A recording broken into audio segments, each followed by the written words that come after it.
What's up, everybody? This is Echo Ninja, the ninja that's kicking it with you. And we are on the AC train today.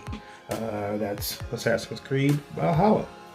But let's get on the news right now. So, from what the news that I'm hearing about, more on the, getting more on the old, we're talking about more about the settlement. We're going to talk about more about the weapons, whole build thing. Also, things on the content that's going to be coming with a lot of these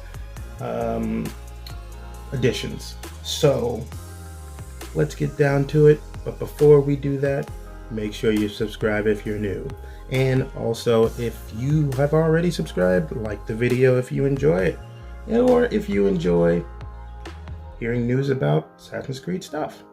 So, getting on that whole thing. So we got something about them exploring more on the, they've mastered the RPG territories with Odyssey. Where can they go with that formula? So from what I hear, from what I've been hearing from vast sources and also some YouTubers, there's been something that they're moving away from the leveling up aspect to more of the skill building aspect.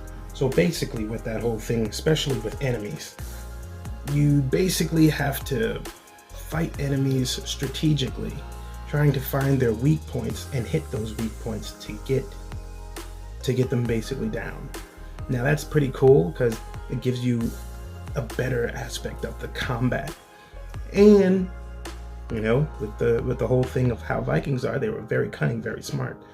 So they figured out any which way of trying to take you out. That's really cool. So, but but isn't the enemies going to be kind of like, the same after a while? According to them, no.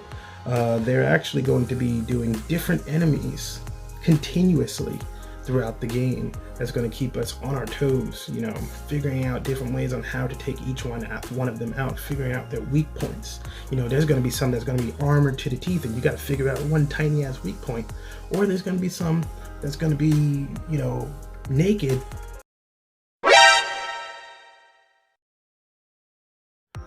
Well, not naked, but basically lesser armor, but they're still going to be powerful and you still got to take them out somehow. Some are going to have immensely long and powerful big weapons. Some are going to have small weapons. Some are going to be faster. Some are going to be slower. So it's going to be much different. And I do like that aspect because it keeps you on your toes, and I like to be on my toes and challenging games. So that's a really good thing. And it seems like they're also, instead of embarking on the never-ending journey like most RPGs are, its focus is going to be more built around your settlement. So basically your settlement is literally the heart and soul of this game. It's basically almost like keeping a sim together. If your sim is feeling tired, you got to put them to sleep. If your sim is getting hungry, you got to feed them. So I guess it's the same thing with the settlements. Like, you really need to keep your settlement going. You need to keep them happy. You need to keep them fed. You need to keep them going. And that can be challenging for the average gamer. Maybe not to the hardcore gamers or to the fans of Assassin's Creed or RPG fans, but RPG fans especially RPGs are changing lately.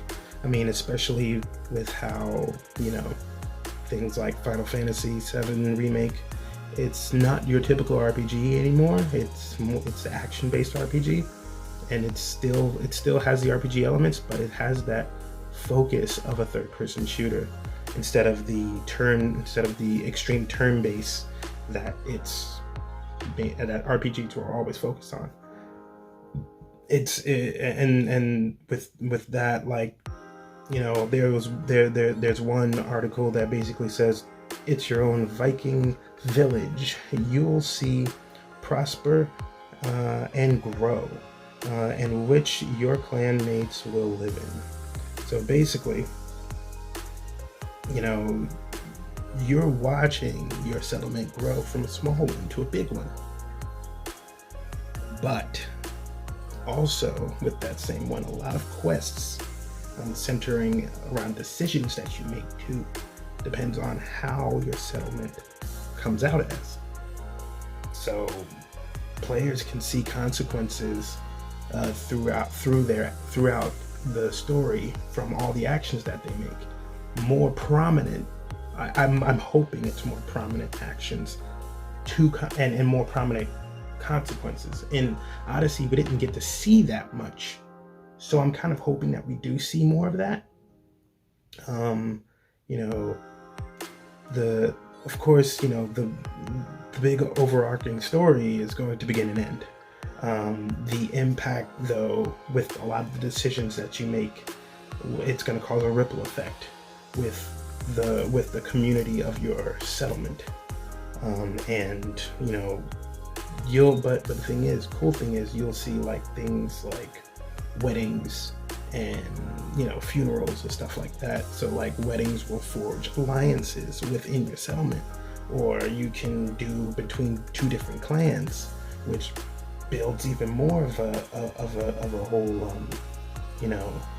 which builds better alliances. Or it could cause rivals. That, my friend, seems kind of cool. I think so anyway. Because all these different things will basically cause chain reactions in decisions, and you can choose from harsh decisions. Not choose from harsh decisions, but basically every decision you make is going to have some type of consequence. To every reaction, there's also a reaction to it, no matter what it is. So be careful on what you choose when you play this game, because you never know. That actually indicates multiple endings for certain sub arcs. Not the main arc, but maybe the main arc. Who knows? Odyssey had a couple of endings with certain main characters to the main story. But if you read the book, you know what the actual ending is, and they do play the actual ending in Odyssey. But with that whole thing said, you can basically pretty much, it looks like, do as you wish, but be careful what you do type thing. Anything can cause something to happen. And that I don't see why it wouldn't. It's just like real life. Also, you can have. I'm glad that the romance aspect is going to come back from this.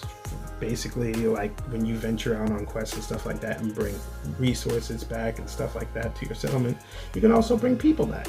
So then and those people can go into your raid party. And these raid parties, I'm hoping that instead of just meeting people out there like in Odyssey, how you just meet certain different people and stuff like that, and then you romance that person and stuff, and then they just stay out there.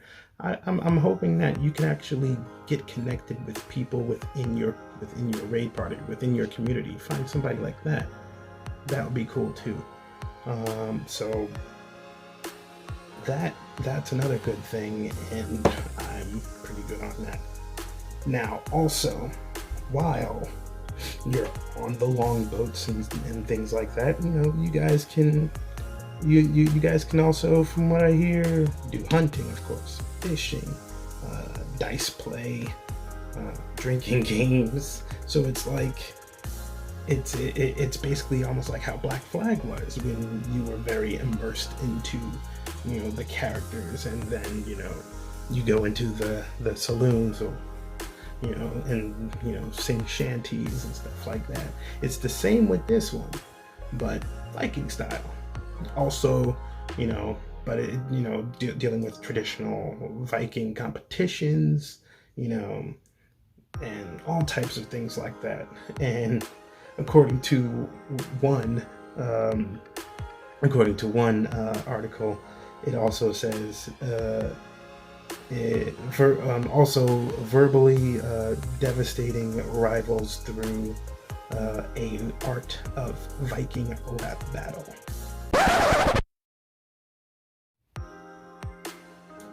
Hopefully it's not an actual rap battle, but it's their version of it, of course. Probably just, seeing who can insult the next person with some type of, insulting word or something like that. And who knows?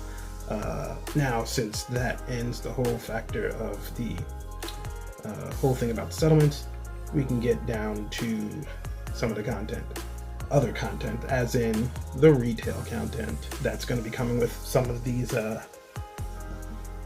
editions, such as if you have a PlayStation 4 or PlayStation 5, you're going to automatically be given the exclusive in-game mission called Way of the Berserker, which basically, you join a legendary Norse warrior on a quest for vengeance.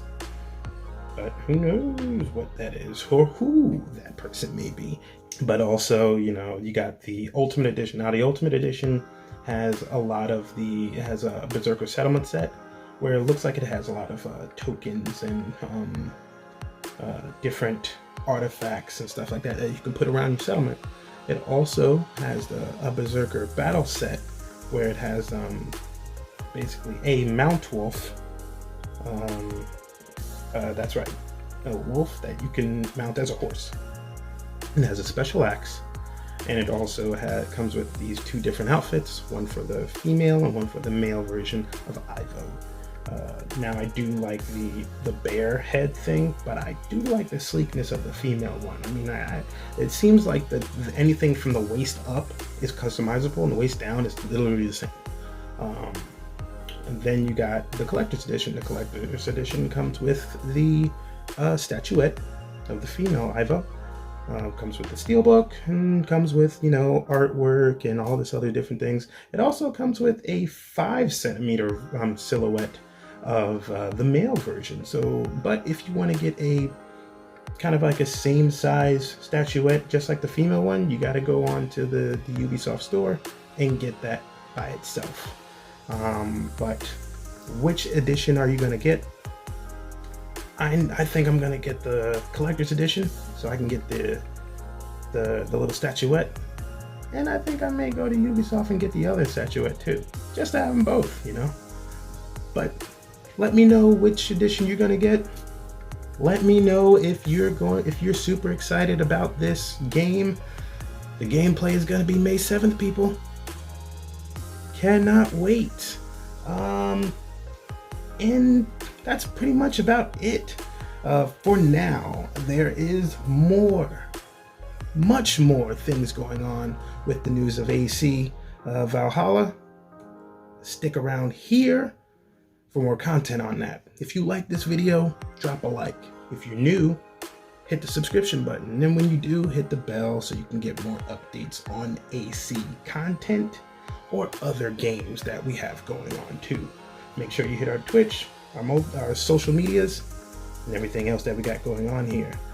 My name is Echo Ninja. I'm the ninja that's kicking it with you all day, every day. Peace, guys.